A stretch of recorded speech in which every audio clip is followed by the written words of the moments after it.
Hello. Hi. Hi. Hi. Hello. I'm curious about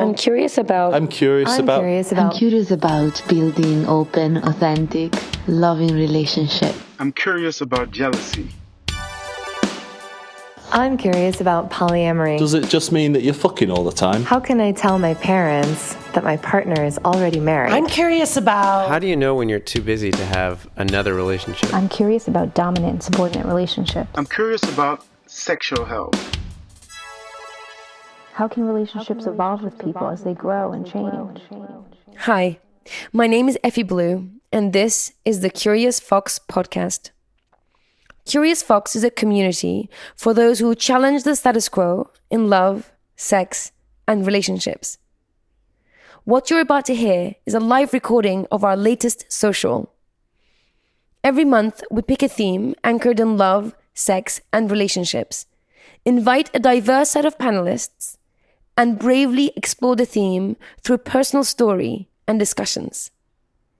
This month, we decided to tackle the trials and tribulations of coming out as being non-monogamous. Coming out as being gay, bi, non-binary, and trans are somewhat commonplace these days, but we don't hear that much about coming out as being non-monogamous, and there are a couple of reasons for that. Firstly, relationship structures aren't a protective class like race, sex, or sexual orientation. This means if you being non-monogamous upsets your boss, they can fire you. Or if it upsets your ex-spouse, they can bring it up in a custody battle. You can lose your benefits or have issues with immigration and even adoption. Secondly, non-monogamy is still stigmatized and misunderstood by many.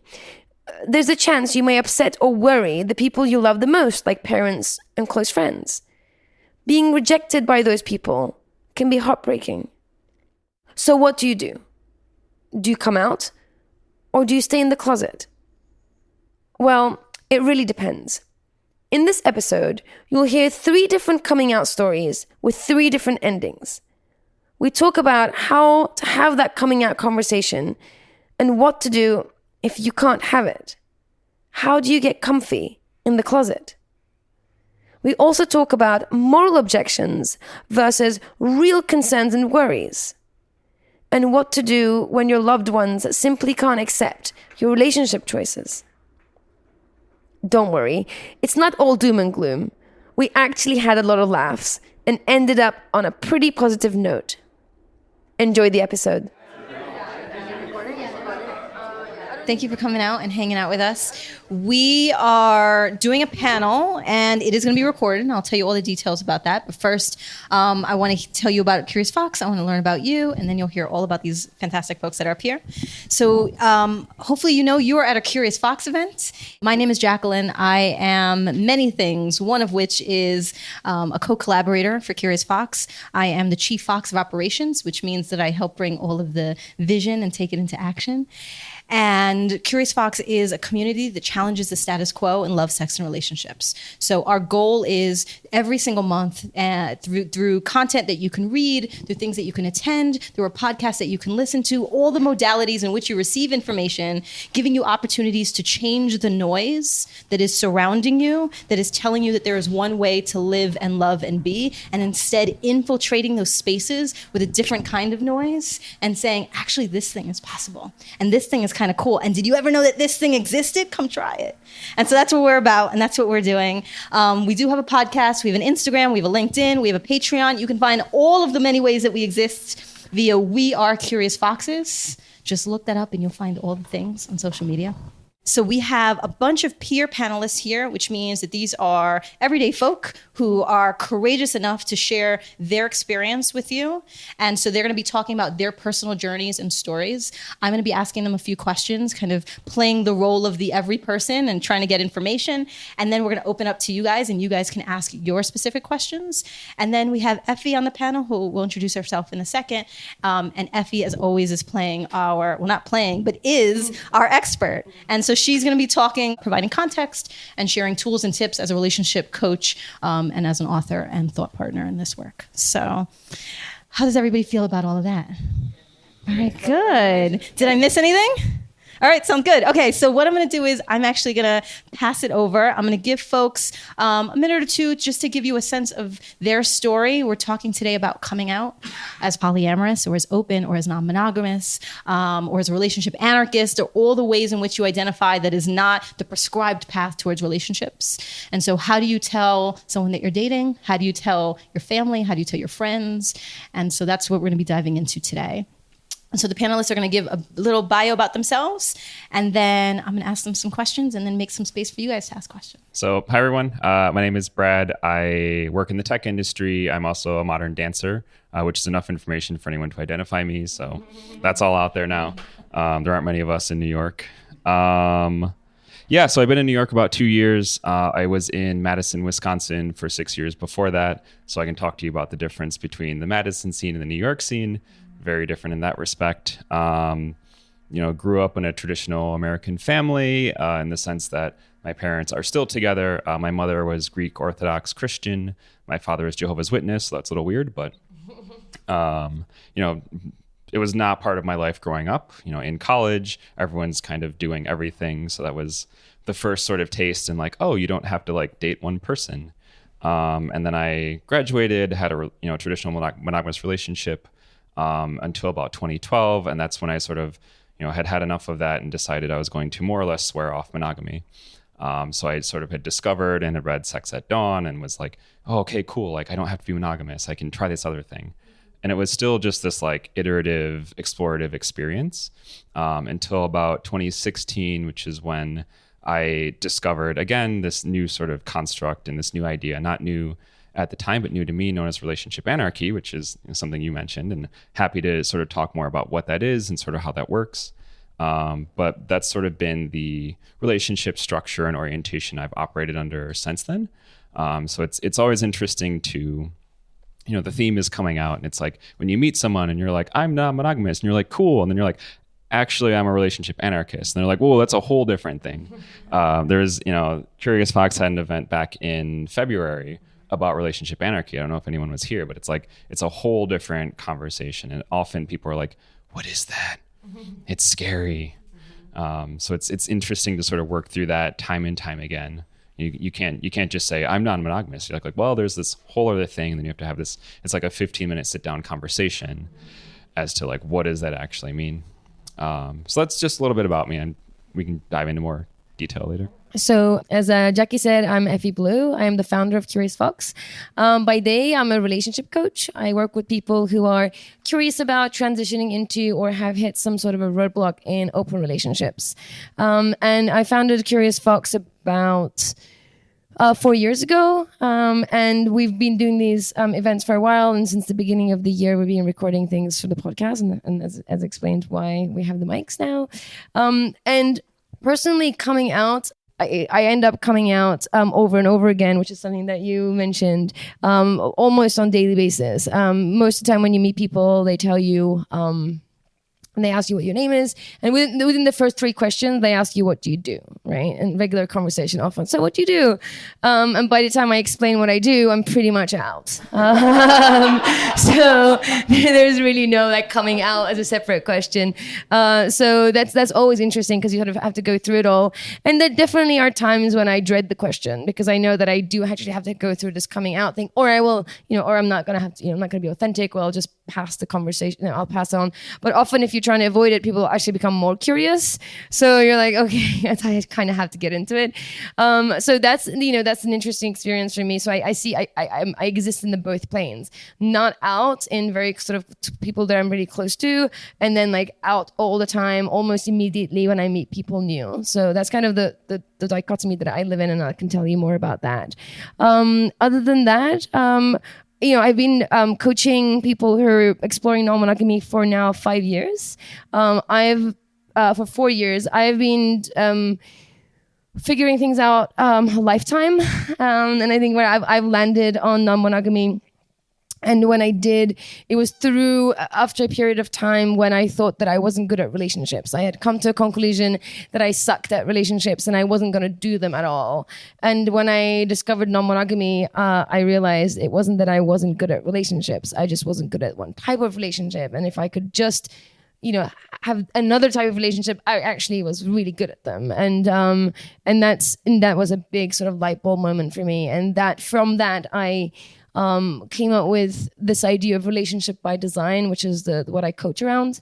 I believe that we should consciously and actively design our relationships in a way that we can thrive, regardless of what society tells us, what TV tells us, what the expectations are, what your parents want, but really sort of figuring out what thriving looks like for you, and what does the relationship structure that can really cultivate and nurture that state of thriving with everybody feeling the same way. So that's kind of where I do a lot of my work. And I think as the conversation evolves, I will share more and talk about more. I'm Tiana, and my journey started for as long as I can remember. I always wanted to be one of those retired people in Florida and the Orlando villages, just cruising around my pimped out golf cart and just fucking until I die, essentially. And so that was my end goal. For literally, I've tried to think back as far as I remember. I was a pretty naughty kid, so I'm thinking kindergarten, first really far back. So, but until then, I did the traditional things of dating one person at a time and got married, and we started a business together. And then I realized okay, we're not really ready for children, not ready to die yet, so let's just explore the other part of that, which is maybe a threesome or an orgy or a play party. And so we slowly started doing research and going to classes and discovering these little nooks and crannies of these communities. And so then the journey of okay, this is who I am. This is what I want for my life. This is what I want for, future partnerships. I had to tell my family. And so my parents actually took it really well. And my dad confused polyamory with BDSM and totally, so he just assumed that people were immediately tying me up in dungeons and whipping me and I'm whipping them. And that was happening, but that wasn't part of my poly life. And so, I had to, give him the distinction of, what those two sides of my new self were.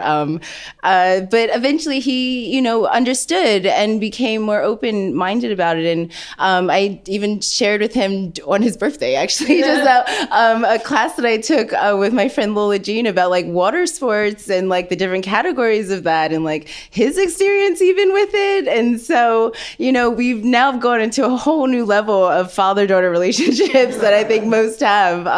But it's opened new communication lines between us, which I appreciate. And he appreciates, even though he's a bit reluctant sometimes. And my mom is just kind of I'm happy if you're happy. She just really doesn't want to know the details.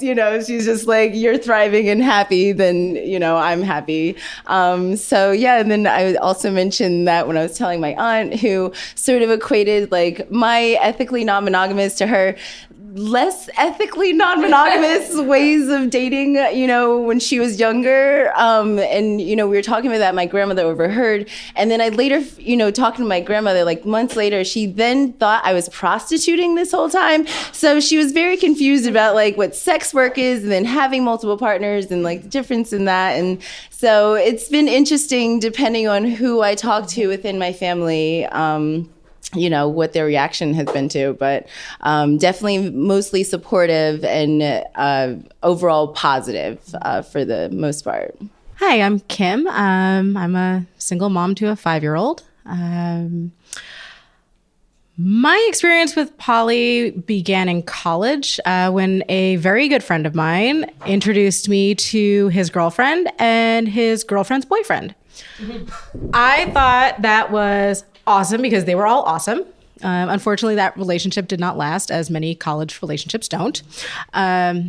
He has gone on to be in a sort of, I guess you could say, mono-poly, but not practicing poly relationship. Very cool for them. Love his fiance. She's one of my very close friends. But I stayed with the whole monogamy thing, got married, had a kid, and sort of in that thing that you do when your relationship is falling apart, you decide to open up. And unfortunately, I had a partner who only wanted a one penis policy.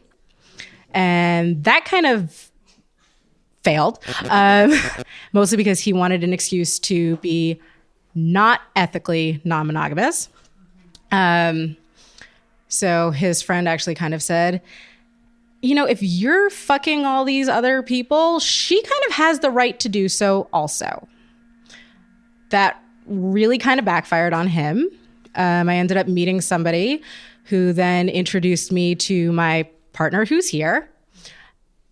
And one thing led to another, and my husband ended up leaving, which actually turned out to be something really good. But in the process of doing so, he did something to sort of spark the whole coming out issue. He got caught making out with his, unknown to me, pregnant girlfriend, and was caught by my neighbor. Long story short, neighbor went home, told his daughter. Daughter goes, I know. Yeah, they're poly. Irish Catholic family goes, what's poly? She goes into explaining it. She explained that she had known for several months. Oddly enough, her family took it really well and was very supportive and very much in a, if it makes you happy and no one's getting hurt, it's all good, which I was thrilled about. My family did not take it so well, and my ex-husband took it as kind of a bartering chip, if you will. So he got mad at me and decided to out me to my parents. My mother is a conservative Chinese woman from rural China. So you can imagine sort of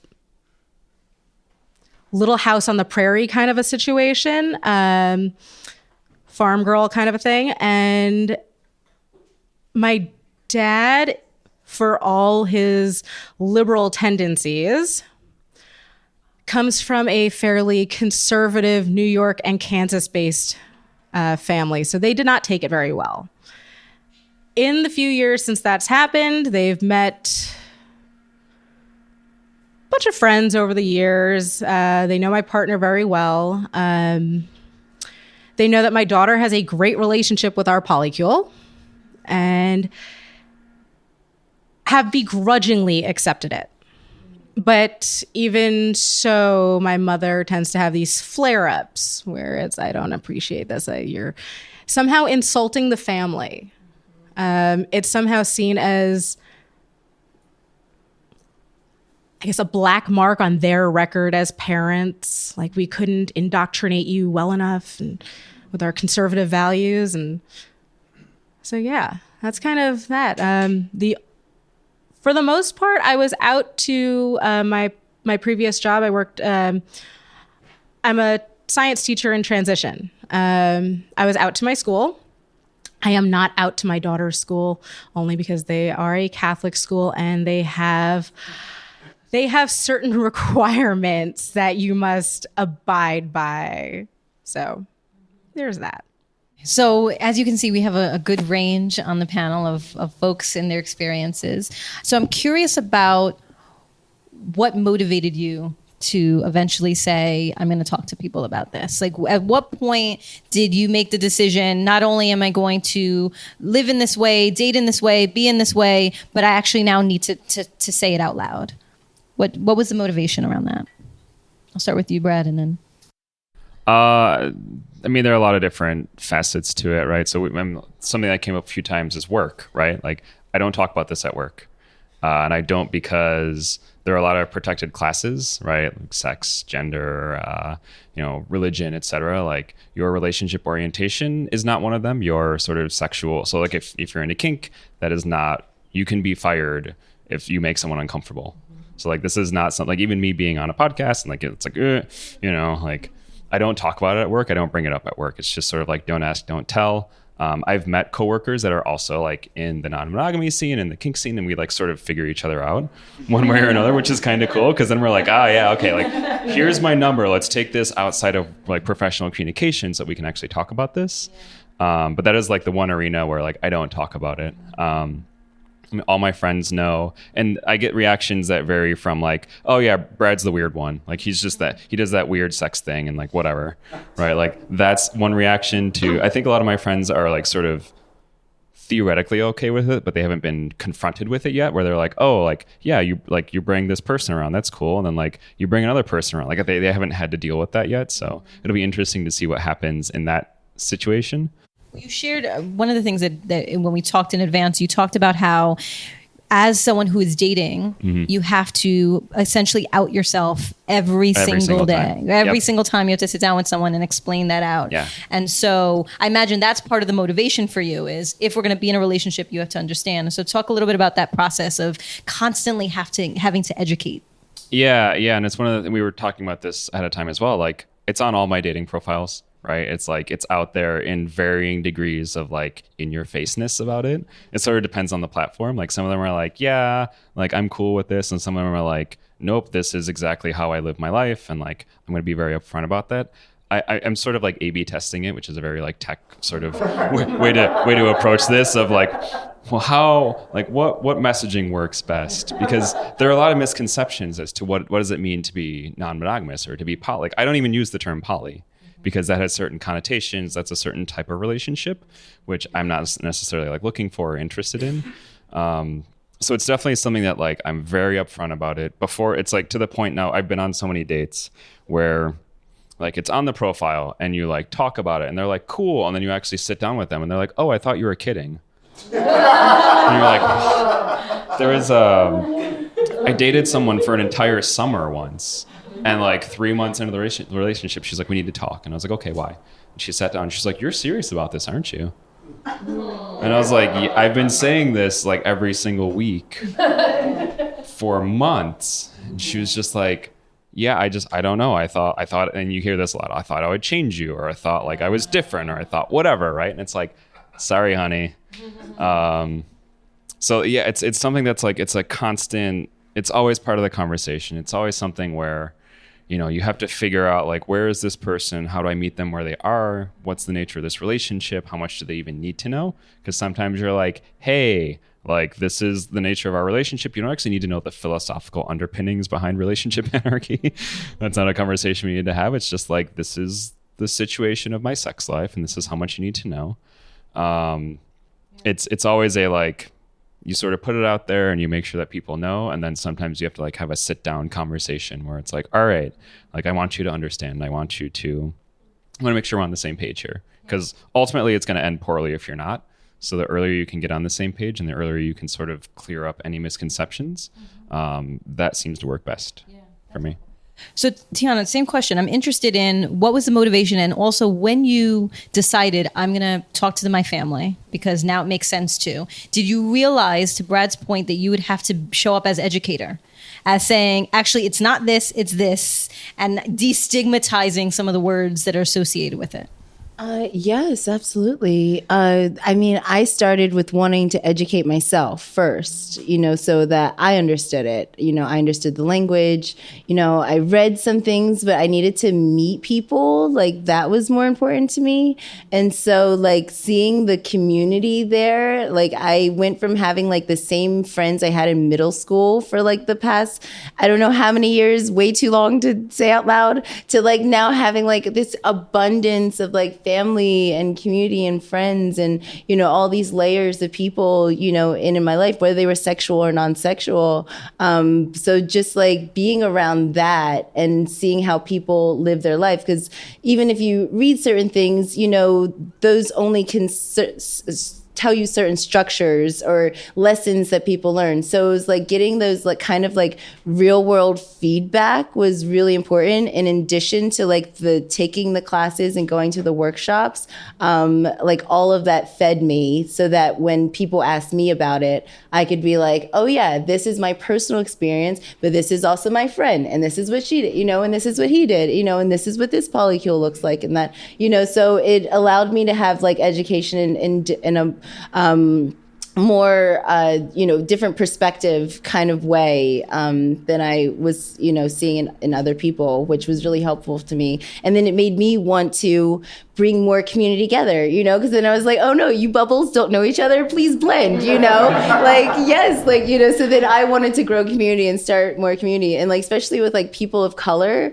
like, which is like, has its own stigmas of like relationships and monogamy and ethically non-monogamy. And so when you're going to these spaces and you only see like less than a handful of people that kind of look like you, and it's not that like we need allies, like lovely, you know, having non-people of color, but like, you want to know that like you're not the only one. So then I wanted to build community around that too, and like be like, hey, over there, like come over here. There's like 30 of us actually. I know this only looks like there's 5, but you know. So you know that kind of been my new mission of like, you know, building that, but also bringing all peoples together. You know, all orientations. You know.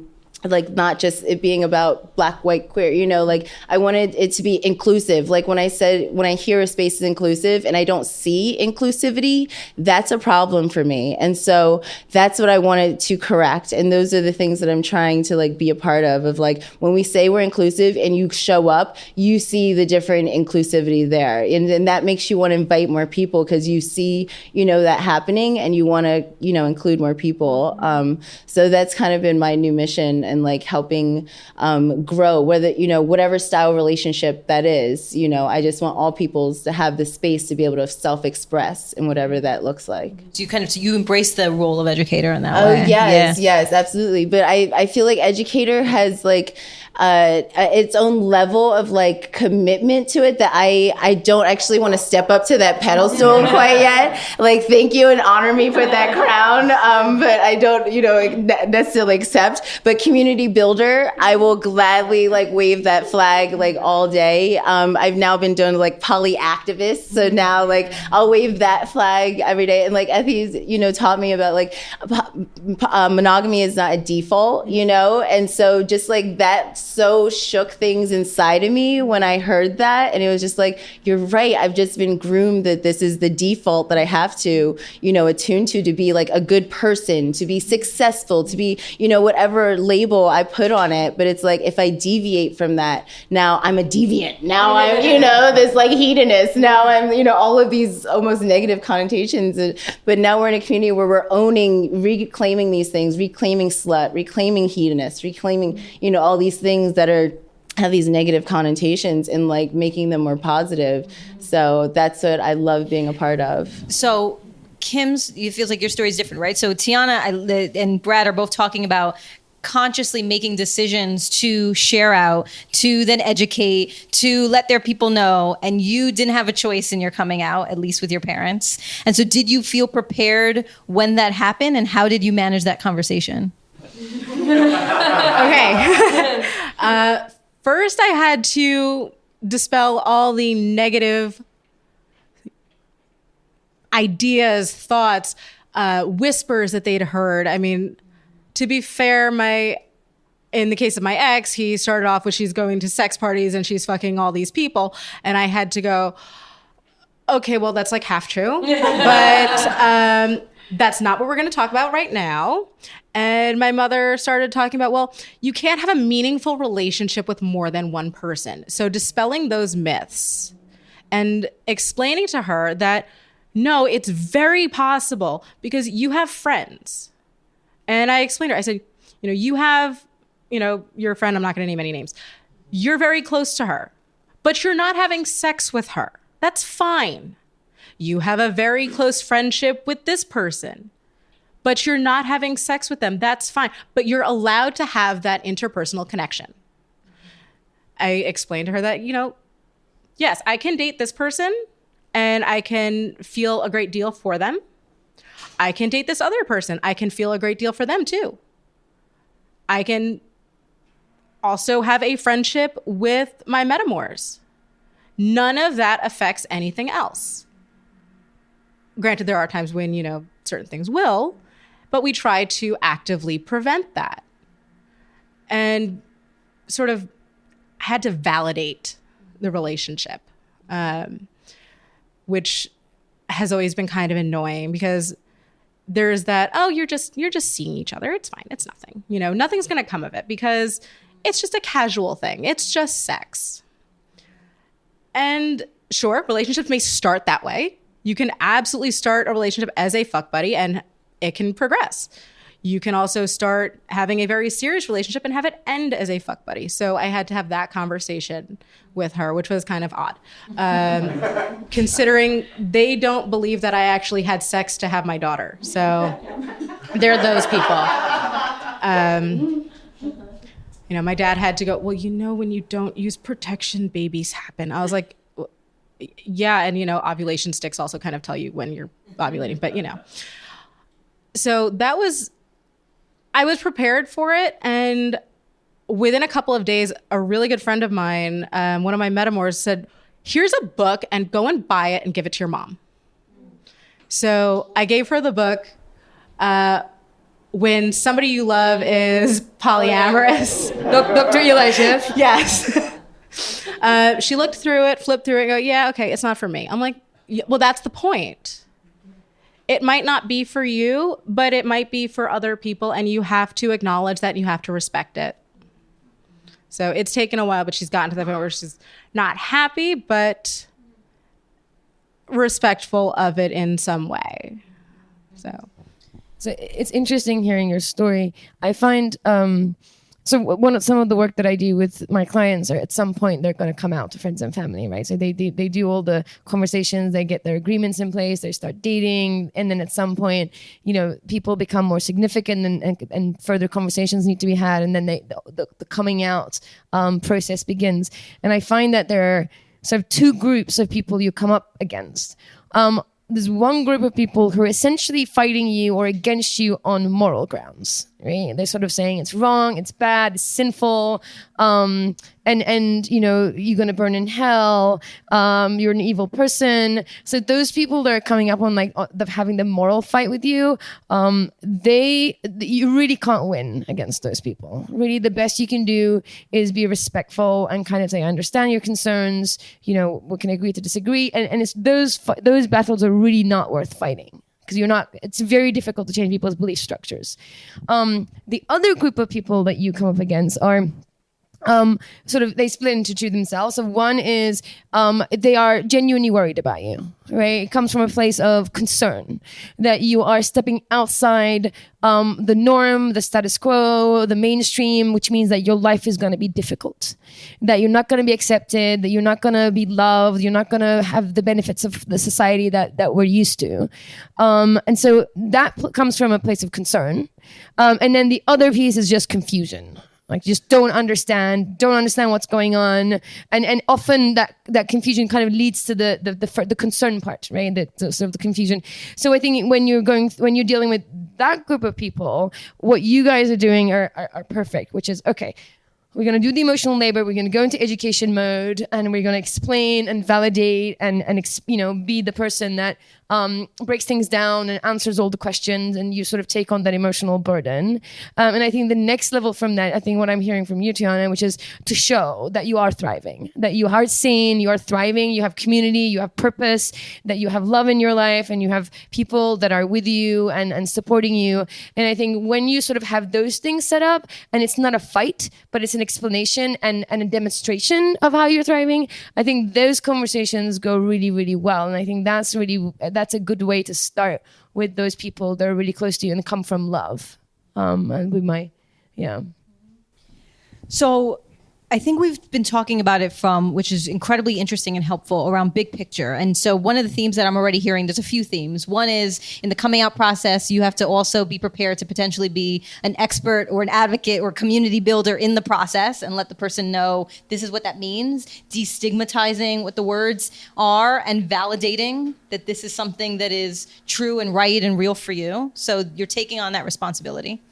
And up until this point, I think we've been talking about a big picture. So I'm going to put the hat on of want to have a conversation with someone in my family.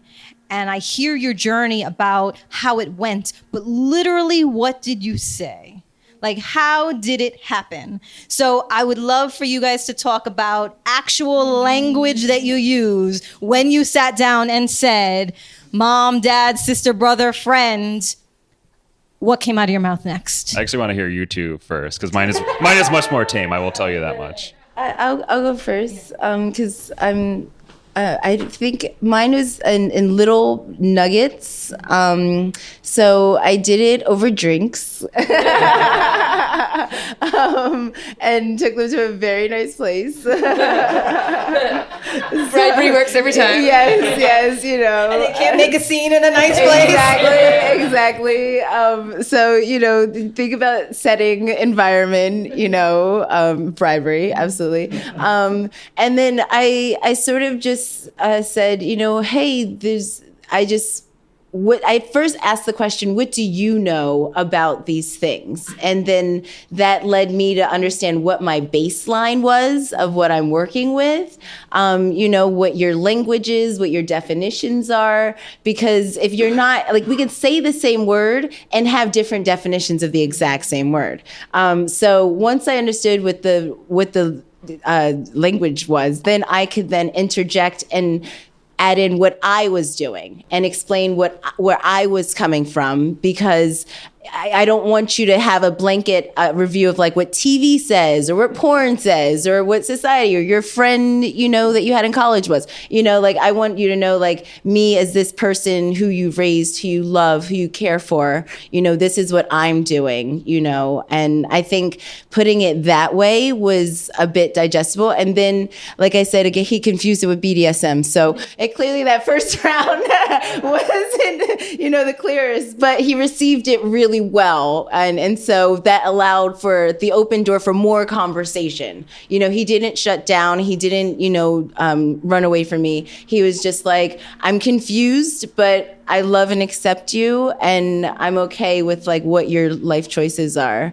And then it also helped then fast forward a year or two later, when then I'm featured in the New York Times with my partners. And I was like, so you know that thing we don't really talk about, but we kind of talk about, and this is now going to be a thing in case you know. So then, you know, that led to more conversation, you know, of like it being more publicized and more people knowing, and maybe his friends that don't know about my life choices and what they might think of him or his coworkers might think of him. So, you know, I have to think about those trickle effects of like the other relationships that he have, so that he can, you know, share or not share what he needs to within his other circles. Or, you know, same with my mom. Her circles are a lot smaller than my dad's. So that was a much easier conversation. But I think that's how we, like, to say the exact way we started was like, tell me what you know. And then that's how I start dates. Like, so you said you know what poly is. Tell me what you think poly is, or ethically non-monogamy, or, you know, like, let me know what you know, and then we could go from there. Yeah. Okay, so the first time I came out was actually to my best friend who had just become newly single. And I said to her, my husband and I are seeing other people. I just matched with this guy on Tinder. And her response was, oh my God, yay, I finally have somebody to date with. To be fair, a couple weeks later, we both met people, and that kind of went out the door because she is happily monogamous, and I started running off with my own life. But that was the easiest coming out. It was, okay, I'm not judging. I'm sure that works for you. Go right ahead. That's fine. Your husband sucks anyways. coming out to my parents after my ex ran upstairs. We lived in the same house as my parents. And he said what he said. I had to go and run damage control. And the first thing out of my mouth was, "What did he say to you?" So very similar to you. Just tell me what you know, and I will correct or modify anything that needs to be corrected or modified. My dad was very much in the please don't tell me anything. I'm just going to put my headphones on and go on the computer camp. My mother was, as Effy said, in the concern camp. She, in her mind, this was like the worst possible thing. Here I am with at the time my daughter was 2. And she was thinking, oh my God, what is this poor child going to be exposed to? And the answer to that is a lot of really overbearing-ish and loving people, which I can't say is a bad thing at all. Although I fear when she starts dating. So with that, it was very much, well, what do you know? After that, when the rest of my family became sort of aware through Facebook that I was seeing more than one person, my mom was very much in the camp of, oh my God, you have to come up with some sort of explanation. This is a friend or whatever, a coworker. I don't care what you say. So it was very much about choosing very careful words to explain it. Yeah, I mean, my story, like I said, it's much more boring and I guess more comical than that.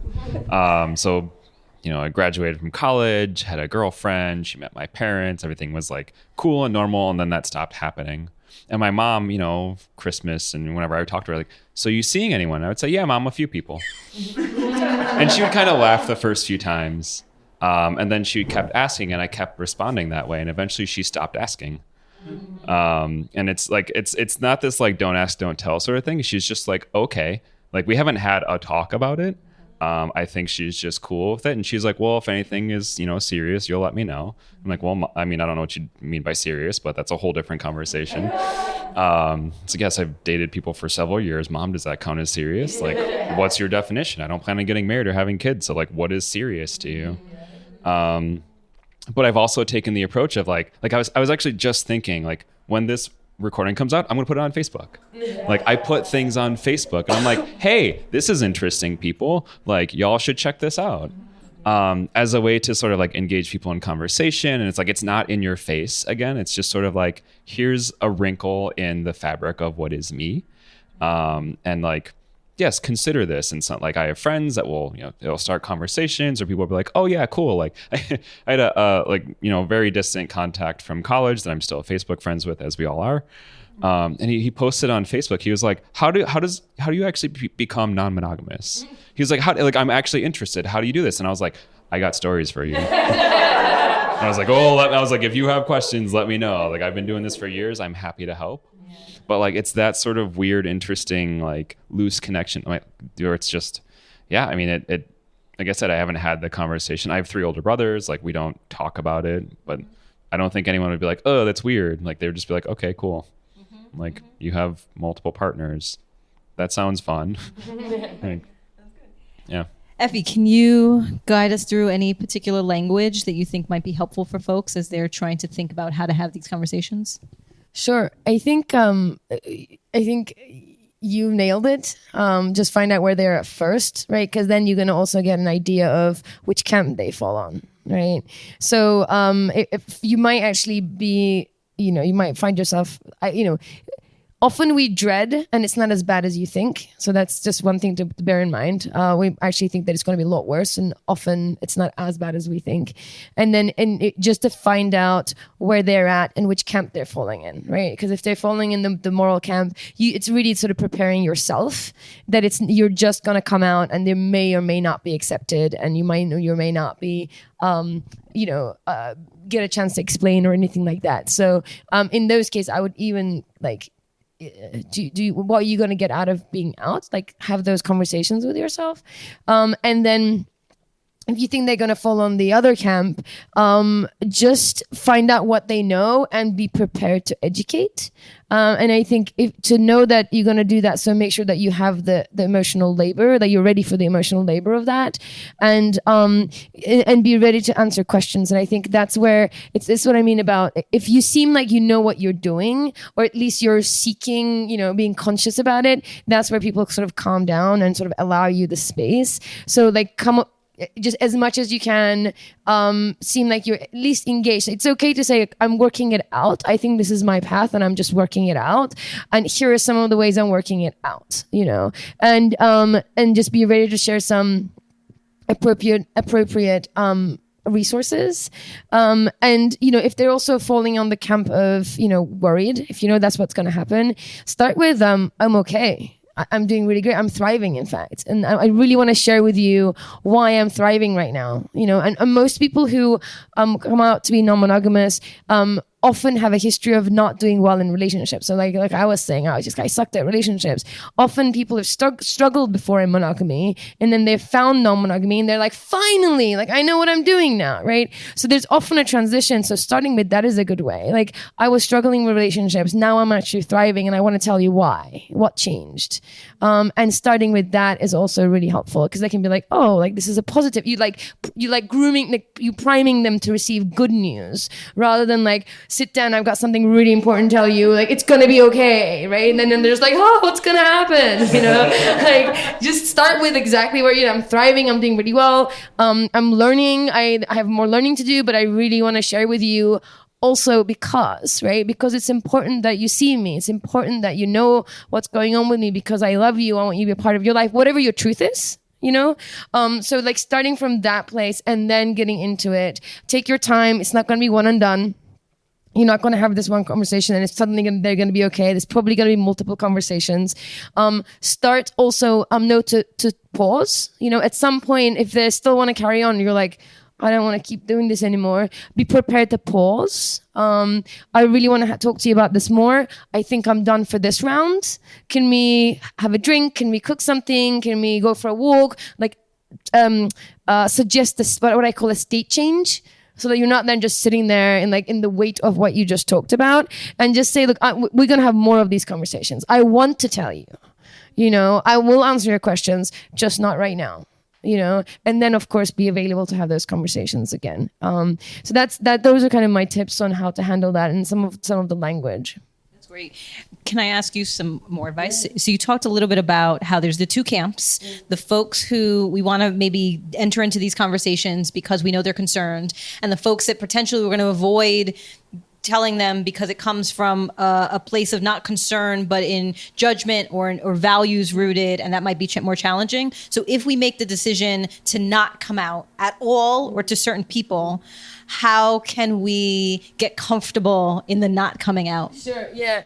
That's interesting. As Brad said, it's not so non-monogamy is not, or kink is not a protective class. So unlike gay folk, we tell them come out, and you come out for the good of the bigger good of the community. That's really not the advice for people who are non-monogamous, polyamorous. If it's not going to work for you, don't come out. And this is, you can get fired. You can get your benefits taken away from you. It can become a custody issue. It can become an immigration issue. So it can cause a bunch of issues. So really do think about coming out. I really wish I could be the person that's saying, come out and wave your flag, right? I would be responsible if I would say that. So think about it. To make sure that it does make sense that you're coming out. And when we were discussing this panel earlier, the thing I said is, for people who are, for orientation, come out the closet. For people who are not a protective class like non-monogamy, sometimes the thing to think about is like, how do we get comfy in the closet? Right? There's no coming out. So in that case, I really encourage people to find community. And these days we're very lucky. You can do that online, so nobody has to know. There are a bunch of secret and closed groups on Facebook. You'll find your way. And that's like, there's online communities. There are communities like this, where we provide these closed spaces. I know we're recording this panel, but we're not recording you.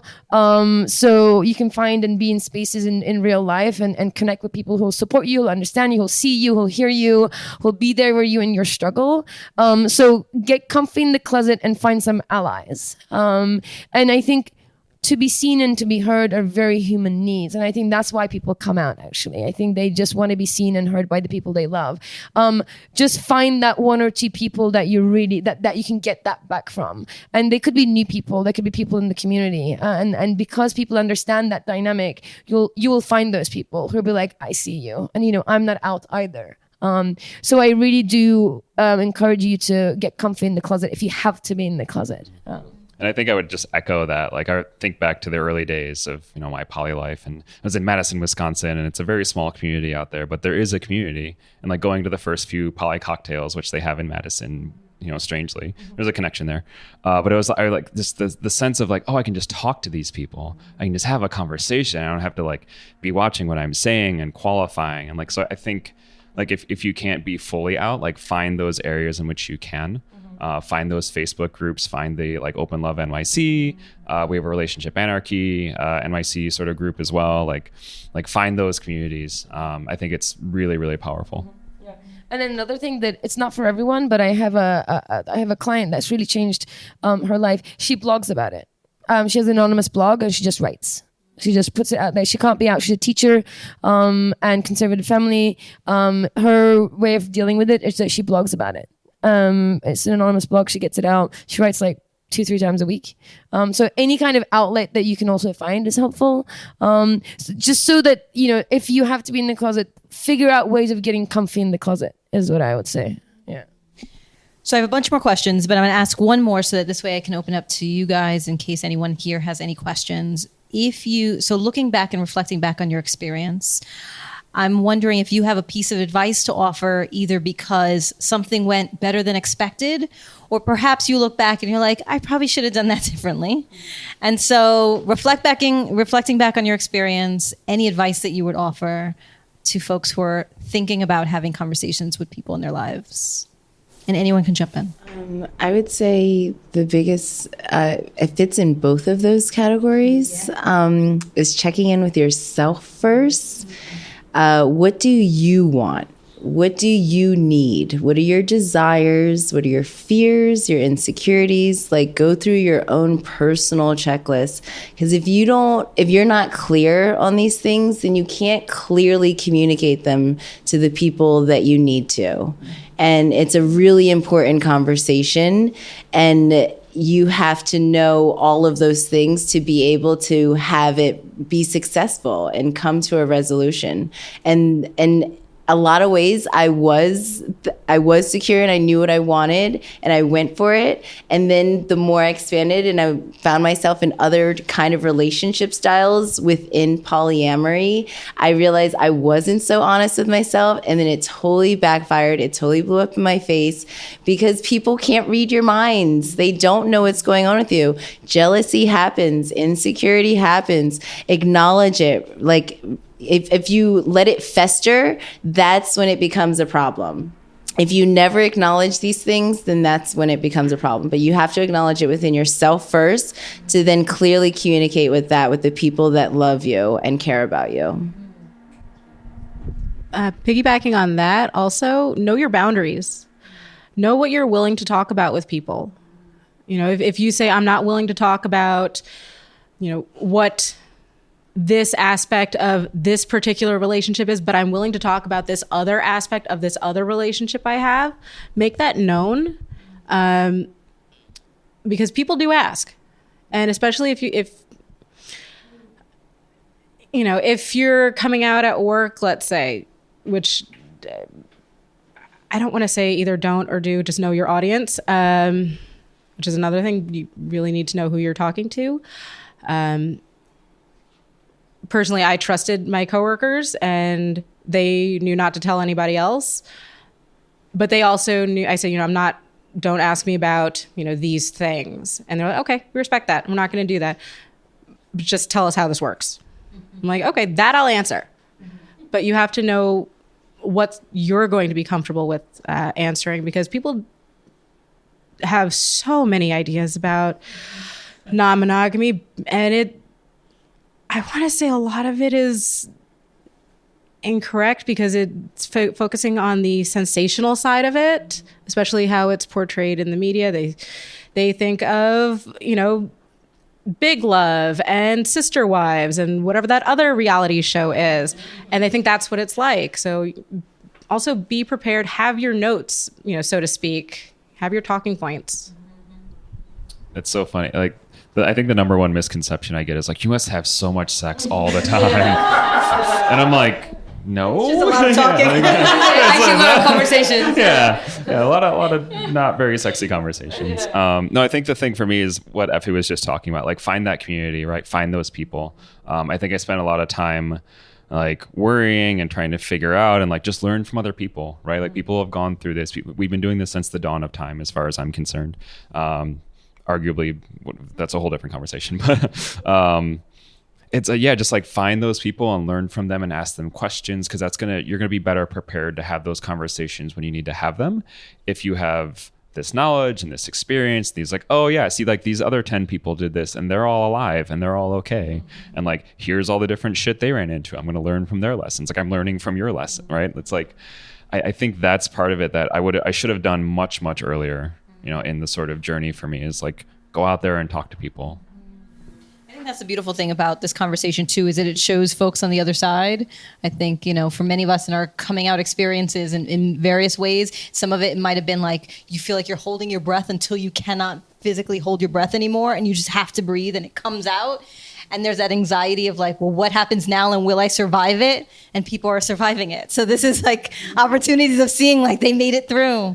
So I'm going to open it up to the floor. So anybody have questions for this group? Yeah, so when you're talking about not coming out to certain people, how far does that extend though? Because let's say someone has a girlfriend, and that girlfriend meets some other guy. Is she supposed to not tell him based off of her feeling like he's not going to accept her? Or let's say if you meet a woman and she's going to feel funny, do you like, well, I don't need to tell her because I'm just going to hit it for tonight? Like, you know what I'm saying? Like, what do you do? What's the thing? Do you just not say it, or do you say it, regardless, because you're letting people know like this is how you get? It's a good question. I mean, particularly in dating. In dating specifically, yes, yeah.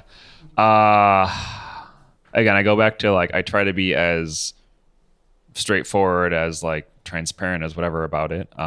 There's certainly, as I mentioned, like different dating apps have different sort of levels of, disclosure up front. There are certainly instances where like you just have to ask yourself like, how is this person going to react to it? And is it worth having that conversation for the nature and I guess duration of this relationship, right? Like, is it worth on one hand, part of me says, be that community builder, be that educator, and be like, I'm going to tell you this. And if this is going to blow up in my face, I'm okay with that.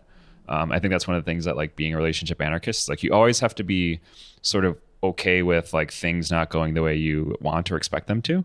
So you just sort of have to like accept that like, all right, this might suck, but it's better for me. It's better for, the greater good, whatever it may be. But it's just like this constant calculation of like, who is this person? Where are they? Like, I need to meet them where they are. What's my relation to them? How long do I intend on, relating to this person? It's like, I don't have a good answer. I wish I had a good answer, but it's calculus, lots of calculus. Can I just have a quick side? Can you speak like 2 sentences explaining what relationship anarchy is? Because I'm wondering, does anybody not know what relationship anarchy is? Yes. Okay. Yeah. Can you do like 2 sentences? Yeah. So the sort of core premise, I hate the term anarchy. Actually, I'm trying to rebrand it. It's more like autonomy than anarchy, which we can keep RA and everyone will be happy with. So essentially, there's like sort of 2 or 3 core beliefs to it. One is that there's like no hierarchy, there's no structure, right? So the way that I tend to phrase that is like, I never want to be the reason for someone else to not do something. And it's like, we're all adults here. Whatever you do on your own time is up to you, and that's all great. And obviously there may be side effects and whatnot, but it's really like you're up to make your own decisions, and you should be mindful and aware of the impact that those decisions have on the people in your life and on your relationships. And the sort of second, like, I think big core premise in relationship anarchy is like a lot of relationships have rules. Like there are no rules in a sort of relationship anarchist world. There are boundaries and there are preferences. So I can say to preference, which is that I prefer, you know, to date non-smokers and like I don't smoke, you know, cigarettes myself, etc. That is a preference, and I can state that preference, and my partners then know that and can, you know, behave how they will. A boundary is that if I am on a date with you or if I'm like going to see you that day, I do not want you to smoke a cigarette because I don't like the smell and the taste and whatnot. So like if we're out together and you pull out a cigarette and you light up, like I'm going home. So like that, I think that's a very illustrative example of a preference versus a boundary versus a rule would say you can't smoke cigarettes, right? Like I can't tell you what to do. I'm in no position to do that. I think that's sort of a pretty good, and then that we can go down the sort of path of like, well, you know, there are intimate relationships, there are romantic relationships, there are sexual relationships. Those are all sort of different, but they're all just like the same, right? There's no hierarchy. It's not like, oh, I give more weight to my intimate sexual relationships versus my romantic versus my friends. Like your coworker, you have a relationship with every single person you've ever encountered in your life, right? Like the person on the subway you like made eye contact with, or like if you have any sort of interaction with you have a relationship with them. It's just the nature of like how deep and how, you know, sort of close or whatever that relationship is. So to a relationship anarchist, like we don't prioritize anyone over anyone else. It's a kind of a weird thing. Like I said, this is a sit down conversation usually. I appreciate the DLTR. Yeah, I think that's a good sort of brief. I've gotten really good at giving that sort of 2-minute version of it or whatever. Great. Back to the question, which was how, who do you tell, right? Who do you tell in dating? My situation is slightly different. If I want to be honest about what I do, it comes out quite quickly. So I tell everyone. And then personally, I don't have casual sex, not because I am against casual sex. I'm just not a casual person. I don't really do anything casually, and that just reflects on on sex too. So, and it's not a judgment on casual sex. Like I'm very pro other people having casual sex. You know, I coach people on having healthy casual sex. It doesn't work for me. So by the time I'm having sex with somebody, we already know each other pretty well. So it's a conversation that has already happened. But do I tell the person who makes my coffee at my local coffee store? No. You know, and it's interesting because that person sees me with both of my partners. So he's wondering why I'm holding hands with one guy and then next day with another guy. But we haven't had that conversation. No, no, I haven't explained. I think it's kind of a personal decision, you know, that's sort of the ethical part of it all, you know. And so if you feel that, like, I think the investment that you have in that person is going to be more than just like a hit it or quit it was kind of like one of your questions, like a hit it or quit it. I think it doesn't matter your relationship style, you know, like that's what it is, you know, and you quit, you go about your life. But if you have someone that is steady in your life, and then you're also doing hit it and quit it's, that person that's steady in your life should probably know about the hit it and quit it's, you know? So it depends on your relationship structure and, you know, what ethically you personally feel responsible for and the people that you're related to and, you know, how you feel ethically responsible to them. So it's about the agreements I feel like you make with the people around you. That it really matters, you know, at the end of the day, because no one can say boo about your relationship, but except for what's in, you know, that relationship. But you want to do it as best as possible without breaking, you know, too many hearts, or, you know, you want to do it in a way that's not leaving you a monster at the end of the day.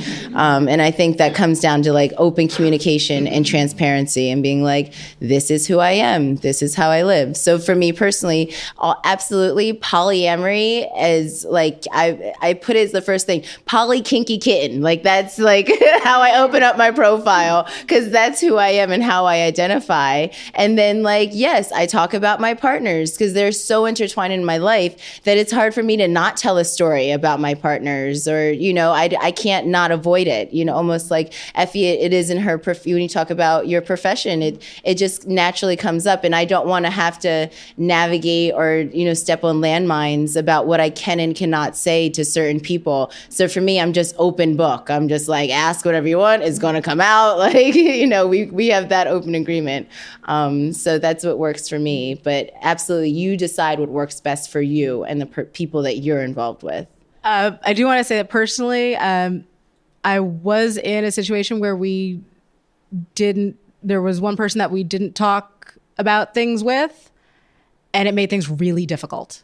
When you can't say, oh, I'm going to see so-and-so later on, and you kind of have to hide it, and you kind of, oh, what are you doing? Like, oh, well, It's always a friend. It's always like, I'm going to get with a friend. Yeah, exactly. And you can't be honest with it. You kind of feel shitty at the end of the day, and you're like, I don't know why I'm hiding this from you because I know it's going to hurt your feelings. But at the same time, it's not fair to anybody. So again, I'm like Effy, I don't do the casual thing, so or very rarely. So it's a small world. Yeah. It is. Oh my God. Everyone finds out anyways. Yes. Other questions? I'm gonna go back there and then I'll go over here. Yeah. Yeah, go here first. Okay. Okay. So a group I find I have a really hard time with are friends who are married and monogamous. Yes. And so whenever I want to try to explain to them and also make sure that they accept all my partners, right? That's very important to me. And I usually find that either they try to shut it down because they're like, no, that's not our belief and you're going to ruin our marriage and like shut it off. Or one of the partners is like, tell me more, and the other one's like, no. And I've lost friendships that way too because they wouldn't accept my partners. And building out the community has helped a lot too because I have people who have accepted my partners. So I wonder what your guys' experience was and if there's a bridge. Yeah. Yes, I have actually friends that have that problem. So it's funny. I'm kind of adjacent to it. So I've heard her dilemma with having to deal with that. I personally have dealt with it. Like I'm going in there, like they think I'm the man stealer. Like I'm just gonna come in and snatch up all your husbands, and it's actually no, you can keep your husbands. I'm good. I got a plenty actually. Hide your kids. Hide your wife. So I think it comes back from like the education standpoint, like being clear about your intentions. Like this is the person these are the people that I'm committed to, this is what I subscribe to. And kind of, I think just call the elephant out, like for you specifically, I don't want like people listening to this apply to everyone, but for you specifically, I would suggest like, hey, I feel that there's this discomfort because of XYZ.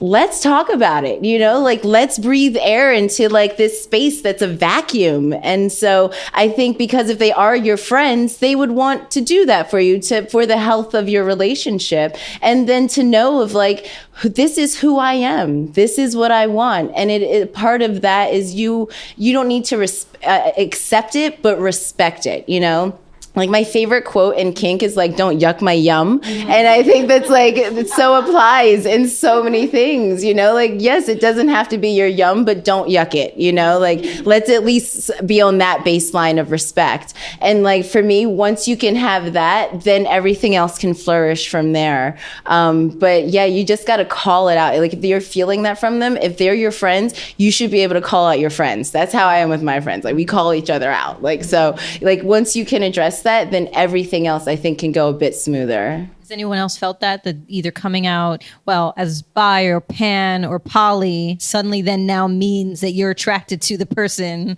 and now you're a threat? I think that's why I don't bring it up at work a lot, is that I've like alluded to it and people just assume that if you're non-monogamous that you just want like you're attracted to everyone. And you're like, whoa, and like God forbid, yeah, you mentioned it all that like I'm hetero-flexible, and it's like everyone's on the board. And, like, God. No. Yeah. I mean, I think I don't have a lot to add to what's already been said. It's just like, I'm the type of person that like, I will call people out And I'll be like, yo, this is like, you're being an asshole, right? Like you're treating me and all my partners like shit. So stop doing that. And if you're going to continue to do that, then I don't want you in my life. Like I don't want to say like, get rid of your friends, but if they're not willing to meet you halfway and they're not willing to have that conversation and like, accept who you are, then like, they're probably not very good friends. And sometimes, often my experience, so part of the work that I do is as a coach, and people will talk through some of their challenges in communicating change that they're going through with people in their lives. And often that is because the people who in their lives who are hearing about their change may want to go through change themselves. And there are things that are barriers for them.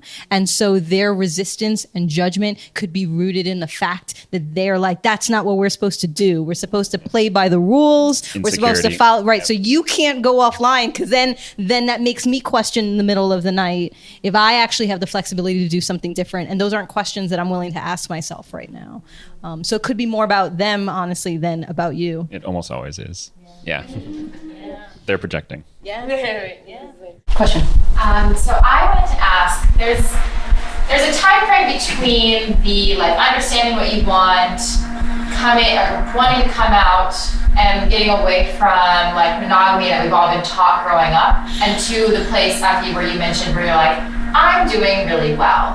There's like a space in between where you're still shedding all those layers and trying to figure all of that out, and maybe you're looking for a community or you're looking for people, but you like still haven't gotten in a good, healthy relationship yet. You're still in that like, oh shit, like this still sucks.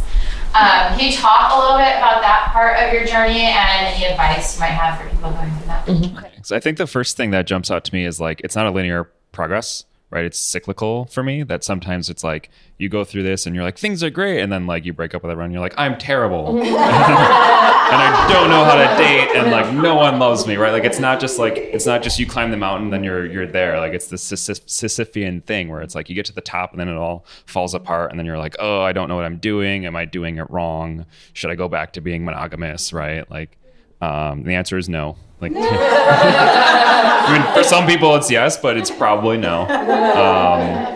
So I think, yeah, it's a lot of self-care. It's a lot of like sort of being aware of where you are and being okay with that. I think we sort of beat ourselves up all the time of like, I'm not doing it right. I'm not whatever enough. I go through this a lot with like in the kink scene where it's like, I'm not kinky enough. I'm not, blank enough for that. Just like sort of being okay with where you are. Again, like seeking peers and community and reading other people's stories. I think that can help a lot. But just recognize that it's going to be this cyclical thing over time, right? You're going to go through like your sort of, your early 20s, then your mid 20s, then your, as your life changes, as you move to different cities, when you change jobs, whatever it may be, like it's this ongoing process, and you just kind of have to like, it gets easier as you go through it a few times. Like, all right, second, third cycle, like I kind of know what it's like, but just you got to sort of take care of yourself and be okay with that, which is, I guess, easy to say, but it's okay. It's okay. It's a cycle. Any other folks? Yeah, I think if you're in that middle state and you're worried about coming out about that, I think it just picking the people that can tolerate that and support you in that period. So people who can tolerate you saying, I'm confused, without necessarily wanting to, without wagging a finger at you going, well, of course you're confused. You're doing this crazy thing, and they kind of allow you the space to figure it out. And I think it's important to know who those people are in your life during transition. So a lot of the time transition, we liken it to, the metaphor is always the butterfly coming out of, coming out of a cocoon, right? What is it? Say again? The caterpillar, the caterpillar coming out. Thank you. The caterpillar coming out into a butterfly. The part that I feel like is often missed is the cocooning process. Like the butterfly the caterpillar doesn't suddenly become a butterfly. It first creates a cocoon and then goes through transition. So I think we don't talk about that cocooning period, which is the confusion and like the transformation period. And that is for me, a cocooning is like, community, people, knowledge, mentors, wisdom that I like cocoon myself in. And in that cocoon are people who can tolerate that transition, because transition is not only painful for you, but painful for pretty much anybody around you. And not everybody can tolerate that. So knowing who those people are, who can sit with you when you're saying, who can sit with you when you're saying, I'm confused, I don't know what I'm doing, I'm a terrible person, right? Who can be like, oh, okay, I'm gonna hold space for you, as you fall apart and get back together again. I think that's, figuring out who those people are and talking to those people in those transition times, I think is important. I guess for me, I had my transition period, I realized, was when all my partners, I had like 5 partners, but they were all married. And so even though I found myself like, oh, always busy, always with a partner, hither and thither. And then there'd be times where like everybody was busy and with their families. And it was just like, oh, I'm alone now. Okay. So then I had to come up with new coping mechanisms and create new hobbies for myself and, do different things that I realized I was also busying myself with my partners. And so I was like, do I need these many partners? It allowed me to call into a lot of things into check of, myself, and allowed for self-reflection that I hadn't given myself time for because I had inundated myself with so many partners that until they were literally all dispersed and preoccupied, that I had that space, for, what do I need, and coming back to that again. And then coping with like, how do I deal with not having my partners around and being by myself? And yes, I hung out with my friends. I wasn't just all about my partners, but even like, what do I do even if I don't want to busy myself with friends, So those are, I think, are really important things to remember, especially in the transitional period of like, you have to take yourself on a date. You have to take care of yourself first, because that's the only way you're going to continue to be a better partner to the people around you. One thing, my transition was actually pretty easy. I found my people pretty much right away. However, the part of the transition that I still struggle with is being a mom. How do I balance being a mom, being there for my daughter, and being there for her for school, she's currently going through some health issues, and just generally doing the mom thing. So how do I balance that? And also the stigma of moms don't date. Mm-hmm. Your one goal in life is to be a mom, and you're just a mom and you cease to be a human being. That's something that I constantly struggle with. But other than that, yeah. So in my 9 to 5, I am a change strategist. And so the work that I do is about helping people either initiate change or navigate through change that has happened to them. And really the work that we do is in 3 steps. It's tuning in, tuning out, and then figuring out how to get moving. And so part of what you hear them saying is figure out how you can tune in to what is happening for you. It is the equivalent of figuring out what your internal GPS is, which is really difficult because essentially you are on a conveyor belt of a prescribed path. And then at some point, something disrupted, either internally, something happened, or something shifted externally, where like the Matrix, you woke up and realized, oh, this conveyor belt is not for me. And that was the path of least resistance. And now you have to go about the business of exploring a new path for yourself, which is really challenging. And so part of that process is giving yourself permission, almost like when we were kids and we were playing the game of hot and cold, and someone hit something and you go this way and it's like, not that way, and you go over here, you're getting warmer. And that's the process of exploration that we have to go through. And so there are going to be moments where you're like, I'm going to try this thing. That was not it. That wasn't it. Close that door. And like, oh, this feels good. This is starting to feel warmer and warmer. And allowing that process to happen is a part of your tuning in. And that's really sacred space. That space when you're super fragile, that space when you're really curious, that's space where you're not necessarily going to be sharing out all the details of everything you're doing because the next day you may feel different. And so in the same way that Effy shared about finding the folks who you can share those things, your cheerleaders, who no matter what you say will be like, that's fantastic. Those are the people that you want around you. Sometimes our brain will say, I want to surround myself with folks who will litmus test. Like, is this okay? And is this normal? And don't go to those people. Resist that urge. Just the people who think everything is great during that real sacred time of tuning in. The tuning out is essentially as you're tuning into your GPS. It's almost like if you're in the car and the radio is too loud and you can't hear the GPS, you got to tune out the radio. And so what messages then do you have to start tuning out in your community, what you're digesting, your podcast, your social media feeds, the conversations you're having at work, at Thanksgiving? What do you need to tune out of so that you can continue to keep focused on what you have tuned into? And once you've created that environment where you can make that transition of now I'm starting to feel a little more secure. I've done some experimenting. I have a little more of a sense of who I am. I've done some curating of my community. So I feel like I have 2 legs to stand on and people to support me. Then the next step is, okay, I'm going to do some stuff. Maybe I'm going to start to tell some people. I'm going to start to make some movement. But that process of tuning in and tuning out and then making some steps of getting moving is one that I would encourage. Yeah. I have a question about the group of people that you mentioned, Effy, about the ones who are not the ones to come out to. And experience in dealing with that.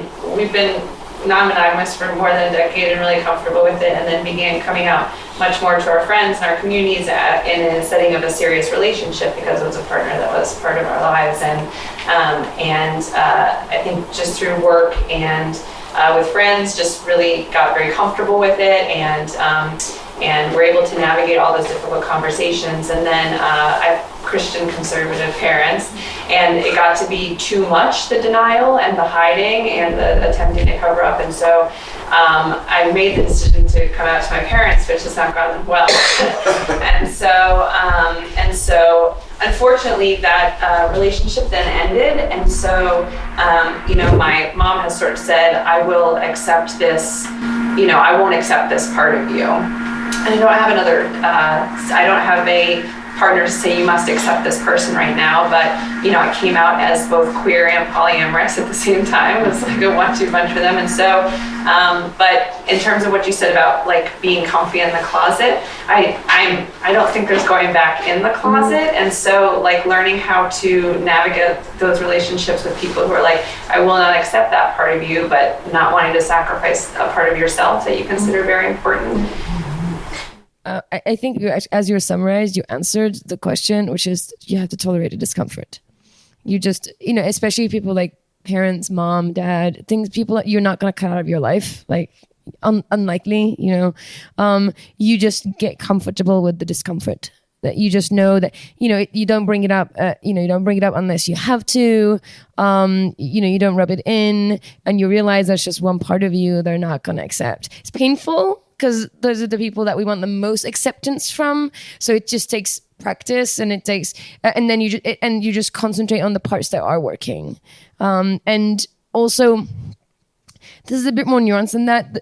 The part of it that's yearning for approval from parents is actually a younger part of you from many years ago. So there needs to be some sort of internal parenting of that young person that's looking for approval, and sort of self-parent in that way, give yourself the approval, and then almost extend that parenting, nurturing, compassion to your parents, and that they are inability to meet you where you're at, and kind of forgive them and sort of throw compassion their way, and just surround yourself with people who are like your cheerleaders. Does that make sense? Yeah. I think something I might add, and this is like it's sort of tangentially related, but I was thinking about it, and so I mentioned at the onset that my father's a Jehovah's Witness, and like to this day he's like by the Bible, everything. We just don't talk about it, right? Like I'm a very secular, very like science whatever person, and we just like I remember being younger, being a teenager, and he'd be like, he'd be talking about Adam and Eve, and I'm like, who's Adam? Who's Eve? And he would get really angry. He'd get really agitated. And I was, of course, being an asshole because I was a teenager. But I was also like sort of exploring those boundaries and sort of figuring out like, how do I relate to this person who is my father, who is going to be my father for the rest of his and my life? And like, how do I relate to this person? So I think sort of maybe piggybacking on that, like you have to sort of figure out how do you cope with that? And what are the things that you can still maintain a relationship with this person, with these people, without agitating them, and like just understanding that, like, yeah, it's like this. I will never see eye to eye with him on this, and he will bring up parables from the Bible, and I'm just like, okay, Dad, like that's just kind of how I have to deal with that, because I'm never going to get to a point where he and I see eye to eye. But I think the approach is always to sort of try to explain your sort of beliefs and your viewpoint from a sort of standpoint of compassion, and that you want them to understand. You want, like, it's like this is someone I care about. This is someone I want you to understand this part of me. So let me try to explain where I'm coming from and why I feel this way. And you may not agree, but this is just what it is. And you sort of have to feel out that relationship and like how to address that. I think I also want to add that this is hard. It's easier said than done, but realize that it's not really about you. It's not personal. It's really about you.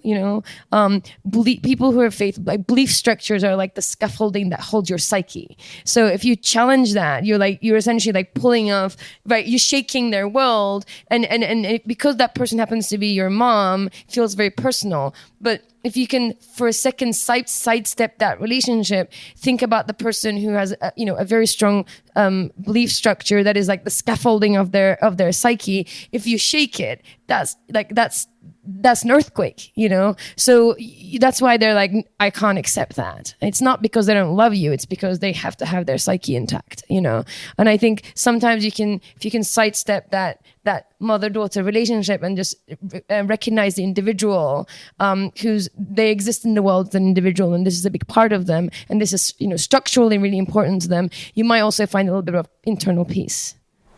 Yeah. Along the lines of what we were talking about before, it's not necessarily that I'm in a bad place, but I'm in an ill-defined place. I don't really know where I am yet. I'm discovering where I am, coming out of a long-term marriage, and so I come across the question, not even if I wanted to describe, I am to prospective dates, I don't even know what I am, and I don't want to give myself this label poly, because that sounds like I'm having sex, with hundreds of women every week, and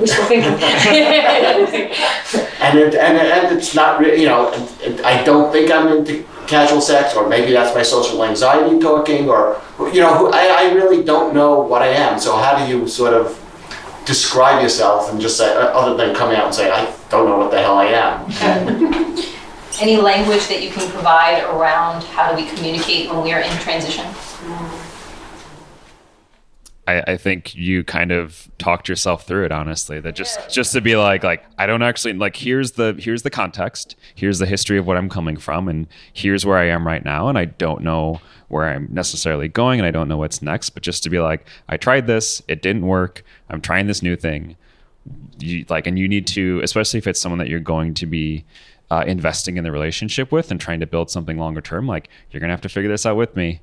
Like, we're in this together, and like, I don't know what's going to happen, and I'm going to do my best to be a good partner to you and to do well by you. But it's like, you just kind of have to, I've been there where it's like, I don't know what's going on. I think it's honestly, you're better off doing that than pretending like, because if you project this image of stability and that you think what's going on, and then like 3 months later, you're like, oh, actually, by the way, I was wrong. That's a worse look than being like, I have no idea what the fuck's going on. I agree. Speak your truth is often the answer. And if your truth is you don't know what you're doing right now and you're transitioning, just explain that. And I want to recognize the difficulty that you will have, because just the stigmas around men who are saying, I don't know what I'm doing, there is a stigma attached to that, right? Because it just seems like that you're a commitment phobe, that you're a player. Like, I want to acknowledge that is a thing, and that is a challenge if you're like starting to date and you're like, I don't know what I'm doing, and women are like, another one, right? So, right. So this is the truth, and I want to so just like context is helpful, and just say, look, I want to be transparent. Just be like, I want to be transparent. Provide the context, and just recognize that it might be frustrating for the other person, but just say, I want to be really honest and transparent with you and protect you. This is where I am, and just realize that you might have to fight again. Not fight. You might have to just deal with that kind of feedback. Yeah, the reason why transition is scary is because the unknown is scary. And so for yourself, you're wondering, well, I don't want to lock myself into something and then want something differently in the future. And for the other person, well, I don't want to fall in love with you in this state and then you're going to change. And that is the state of being in relationship. When you get together at 20 something and you're married you change every 5 years, every 10 years, like you're a different person anyway. And so I think rooting it in instead of a specific memorized message, but in vulnerability. I was involved in a marriage and it was beautiful and there was a lot of lessons learned. And what I realize now is that there's so much of me that I still want to explore. And I'm interested in how you, person who I'm sitting across from, have navigated through and figured out who you are, and inviting them to be a part of the conversation about transition and change and exploration.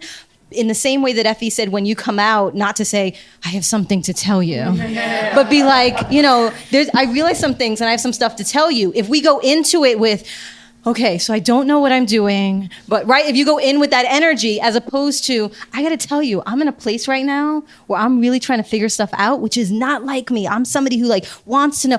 And I have given myself permission to explore, and it's been amazing.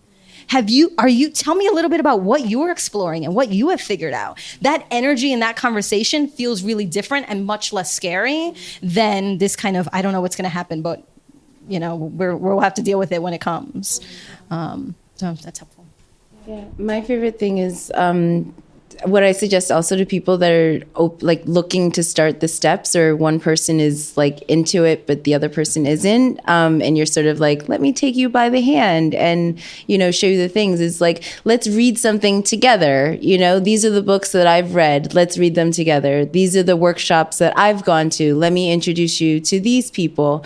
So if you're not really sure, you could at least show the groundwork of this is what I've invested in, so you don't seem like the player who's just trying to stick your dick in whatever. It's I'm invested in these people, in this lifestyle. I've educated myself in this way. So it's more of you sharing what you've discovered as you're discovering it, and then you find other workshops together. You find other events to go to together, so that way you have new experiences together as you're both learning. But at least you can start with what you've already learned and discovered. And that way they don't think that you're just this, fly by night kind of person, that you're really invested in this.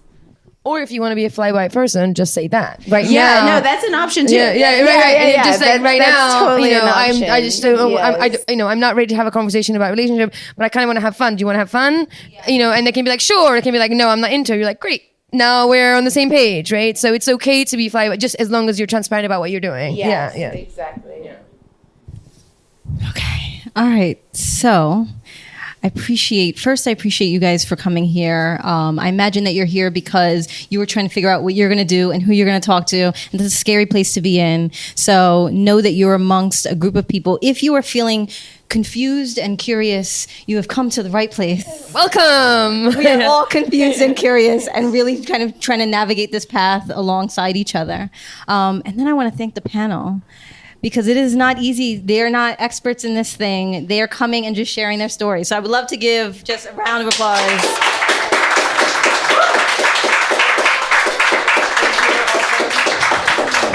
To people sharing their story. Just a few things. Again, if some of the questions that have come up around legal protections on October 23rd, we do have the world leader in non-traditional families and law coming here to talk to us. And so it'll be in the same space. And you had mentioned a few times about considering new things. And so that's a fantastic way to plug that on November 17th, which is a Sunday, we are going to be having our conference called Consider This. And it is essentially a day of challenging the status quo by exploring different topics and perspectives and way of being. And so it's like a TED Talk-like conference where there are going to be people coming and speaking on different things. We have entertainers, we have panel discussions that invite you to just consider this. And so we hope that we'll see you there. We're in the midst of planning it, and you'll hear more about that soon. We're all going to hang out for a bit down here. You can go upstairs and grab a drink. And we thank you for your time and energy tonight.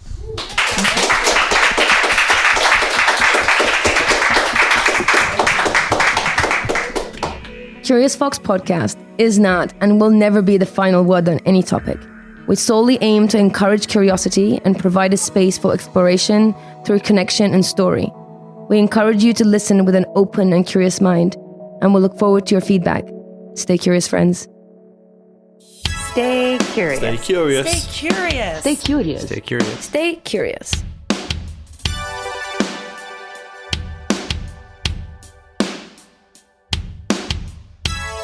Stay curious.